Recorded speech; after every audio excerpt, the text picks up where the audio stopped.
Bonjour à toutes et à tous, c'est Patrice Diakité du site internet dossiervae.fr et je vous guide vers une carrière et une vie que vous apprécierez vraiment.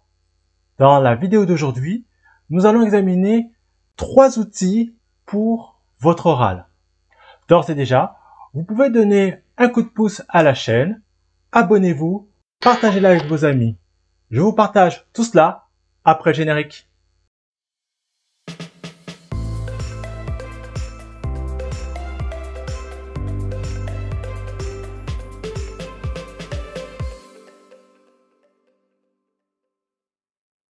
Voici maintenant 3 outils pour votre oral. Pour réussir un oral, il faut tout d'abord une bonne maîtrise de son sujet. Si vous avez travaillé votre discours, vous avez mathématiquement plus d'opportunités de réussir. Si vous avez survolé au contraire votre préparation, comme pour l'épreuve écrite, eh bien vous risquez de vous mettre en porte-à-faux et de vous trouver finalement à court d'idées. Quoi qu'il en soit, et en toutes circonstances, vous devez rester professionnel. Vos interlocuteurs sont souvent des experts et du domaine concerné.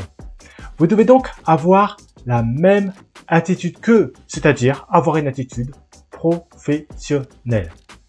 Mais à quoi devriez-vous faire attention?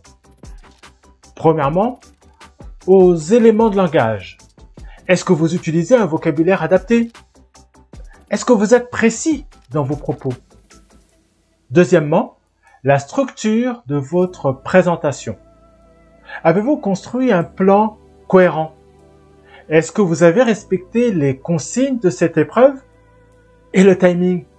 Si vous avez 10 minutes pour vous exprimer, est-ce que vous avez respecté ces 10 minutes de préparation, ces 10 minutes de présentation?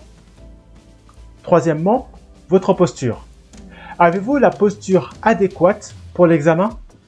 Les gestes et les attitudes qui correspondent à votre fonction, à votre poste? Êtes-vous à l'aise dans votre costume du jour? Quelle énergie transmettez-vous quand vous parlez? Dégagez-vous une énergie positive?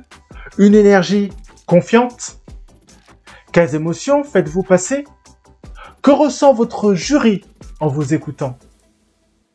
Lors de votre rencontre, vous communiquez. Et c'est le maître mot. Vous devez donner de l'information à votre examinateur qui valide vos connaissances. Votre rôle est donc de structurer les choses afin d'être clair, c'est-à-dire que vos propos doivent être sans interprétation possible.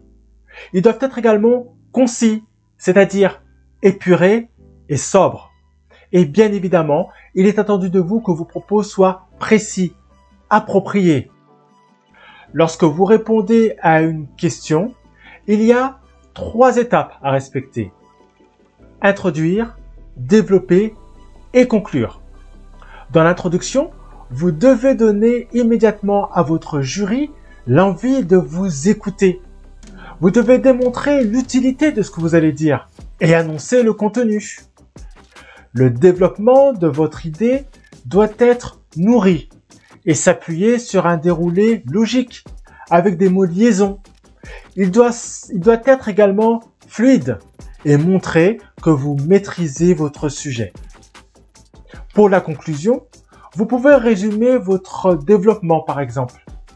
Peut-être que vous pourrez donner votre avis ou peut-être synthétiser vos propos. Elle doit être tournée vers l'avenir et surtout laisser une bonne dernière impression. Maintenant, si vous avez aimé ces astuces et que vous souhaitez obtenir plus de conseils sur votre VAE ou sur vos projets professionnels, prenez un rendez-vous gratuitement et c'est sans engagement de votre part. Tout est dans la description.